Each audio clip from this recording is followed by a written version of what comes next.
But definitely right now it's a gray situation. Why? Because on one hand, it's a chaotic place where there is no clarity towards the policies. People don't know about the crimes as well. That's one part. The second part is the companies who are working 24/7 to get some solutions, some cybersecurity solutions. The policymakers, they are also working to get something so that we can combat these things. So if I have to sum it all, right now is a situation whether it's a do or die.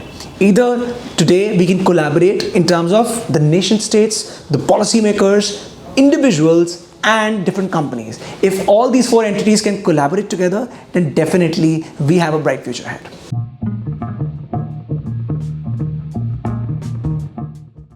Well, the number one, if I have to talk about India, number one is this term called digital arrest. If I have to just summarize it in short, you will get a pre-recorded call and the only objective is to create panic. Either they'll say that from your Aadhaar card number, different cybercrimes are taking place, or your name has been found in some money laundering case. There are different permutation combinations, but at the end, they will tell you that, okay, you are stuck.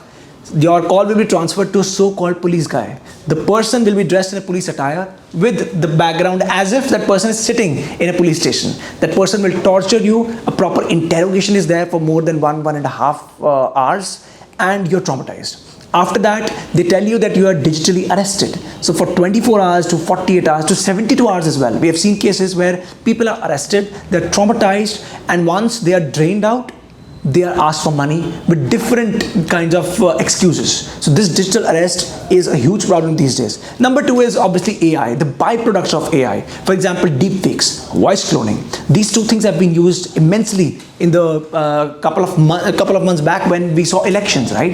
Different countries had different elections throughout the world this year, and one thing was very much common, which was deepfakes and voice cloning was prevalent. Why? Just to confuse everyone, to spread disinformation, to manipulate the voters' perception. So that's two. Number three is an upcoming concept called superintelligence. Now, what is superintelligence? In layman terms, it's the next level of AI. If I have to just go strictly with the language, the definition, superintelligence is that form of AI which is able to do those tasks which are beyond human imagination. So you can just think of things as to where technology is moving. These three trends are prevalent at the moment, and they both, all these three have a positive and negative side to it.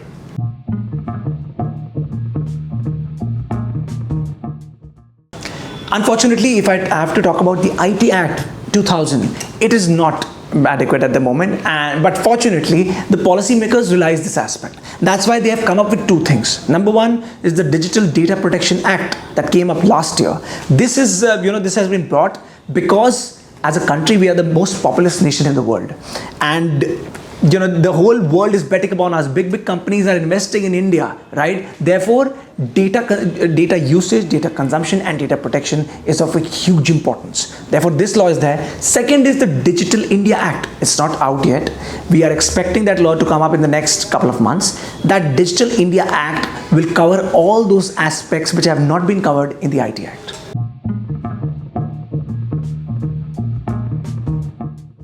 Post COVID-19, I feel especially the cybersecurity space is growing at 100x speed, not 10x, 100x. Every single day, different developments happening, and there is a basic logic behind it. If you see all the big tech companies in the world, they are investing billions and millions of dollars on the development of technology.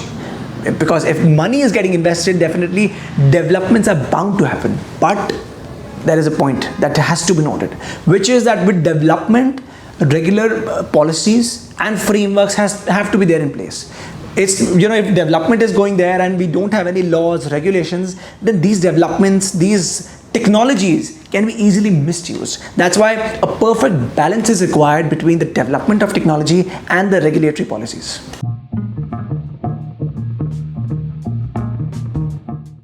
A couple of basic points. These are not hacks but fundamentals. Number one, expectation should be very much clear that this field is moving at such a rapid pace that every day things are changing. Therefore, your general knowledge regarding this field has to be up to date. Every day you should know what trends are happening throughout the world. Number one. Number two, you should be thorough with the laws. Specifically, you have to enter the cyberspace in terms of legalities. You should be thorough with the laws, and you should know what are the loopholes that are present there. Third thing, in this age of AI, kindly leverage AI. Obviously it has a lot of byproducts, but that doesn't mean that you can neglect that technology. Leverage AI wherever possible.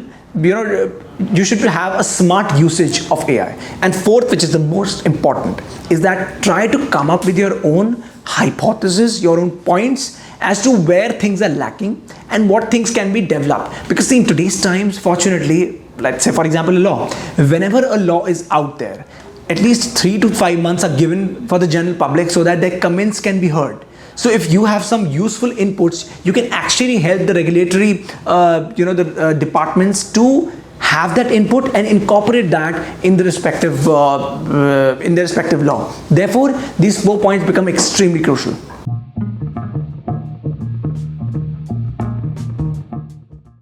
Number one, gone are those days where you could say that I'm not from a technical background, so I should not know about smartphones and technology. I'm not saying that you should become a tech geek. At least the basic knowledge should be there. If you're using a smartphone or a laptop, then it's your sole responsibility to know what are the negative impacts or what are the crimes that are taking place in this space. That's one. Second, you cannot trust anyone on the internet. In today's times where, thanks to generative AI, you can produce fake videos, photos, texts and whatnot. So if everything can be produced, then how can you trust the other person? Therefore, don't trust. Third, be aware of your surroundings as well. What kinds of crimes are happening around you? Because every 2 weeks, every 3 weeks, new kinds of crimes are coming up. Remember one thing, you only become a victim because of lack of awareness. Because we are negligent, we feel that we should not know about this. Even if you know a basic concept of how a cybercrime works, you are good to go. And fourth, which is the most important, is again, leverage technology. I can understand if you're not from a technical background, but things like ChatGPT and new models which are coming up, these can help you to become productive only if you are smart enough to use them.